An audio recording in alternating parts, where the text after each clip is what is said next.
Au Nouveau-Brunswick, on extrait des roches et on exploite des mines depuis très longtemps. L'existence de l'affleurement de chair au lac Washtenamock est connue depuis des centaines, probablement des milliers d'années. Pendant longtemps, on utilisera la chaille et le silex, deux variétés de quartz, pour façonner des outils. Ces minéraux de quartz microcristallins se cassent facilement et sont tranchants, ce qui permet une grande variété d'utilisations. Quand les Européens arrivent au Nouveau-Brunswick dans les années 1600, ils se mettent à chercher les roches et minerais qui leur sont utiles. Le cuivre du comté de Charlotte et le charbon de la région de Minto figurent parmi les premières matières qu'ils extraient. Quand Abraham Gesner devient premier géologue provincial en 1838, il doit avant tout explorer les richesses minérales du Nouveau-Brunswick. En 1864, Loring Bailey, professeur d'histoire naturelle et de chimie au Collège King's de l'Université du Nouveau-Brunswick, rédige un rapport sur les mines et minéraux du Nouveau-Brunswick. Les voyages qu'il fait dans le cadre de ce travail donnent une idée des activités minières passées et actuelles de la province. Ce rapport, un document fascinant sur l'état des activités minières au début des années 1800, aura des effets à long terme sur l'industrie minière.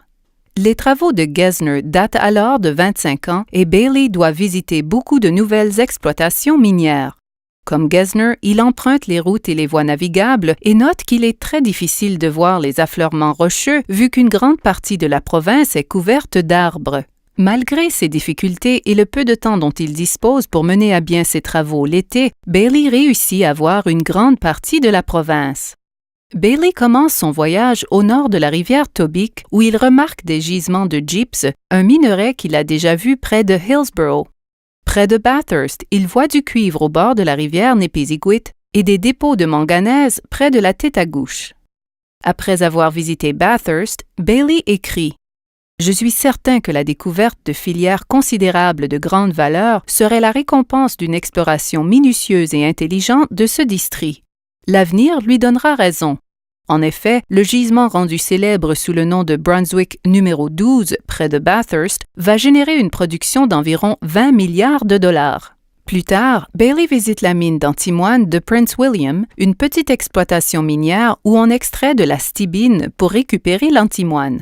Les puits de mine sont inondés et Bailey se désole en constatant tout le potentiel inexploité. Dans le comté de Charlotte, Bailey voit les mines de cuivre de Wheal, Louisiana et Le Tut. À Le Tut, le minerai est extrait à l'aide de bœufs et fondu sur place dans des cuves placées au-dessus d'un feu à l'air libre. Bailey visite également l'île Fries pour voir les gisements de barytine, de fluorine et de chaux. Il se dirige ensuite vers l'ouest et passe par des mines de cuivre situées près du parc national Fundy, à la rivière Salmon et à Point Wolfe. Bailey décrit les mines de graphite de St. John, les mêmes que Charles Lyell avait remarquées en 1852 au rapide réversible. Bailey écrit que, en 1853, on avait exporté l'équivalent de 89 936 livres, mais qu'en 1864, les mines n'étaient plus exploitées. Il aperçoit les mines de fer de Woodstock découvertes dans les années 1830. Bien que la première exploitation ait fermé, la Woodstock Charcoal Iron Company rouvre le site en 1861. En 1863, l'industrie du fer est très active à Woodstock. 40 mineurs transportent du minerai depuis les mines à ciel ouvert jusqu'aux hauts fourneaux. Bailey visite aussi des gisements de molybdène près de St. Stephen, un minerai qui, encore aujourd'hui, fait l'objet d'explorations au sud-ouest de Mount Pleasant. Dans le comté d'Albert, Bailey voit les ruines des mines de manganèse de Hopewell à la montagne Chapody. Ces mines ferment en 1860 avant qu'on envisage de construire, près de là, une nouvelle usine de traitement de la chaux.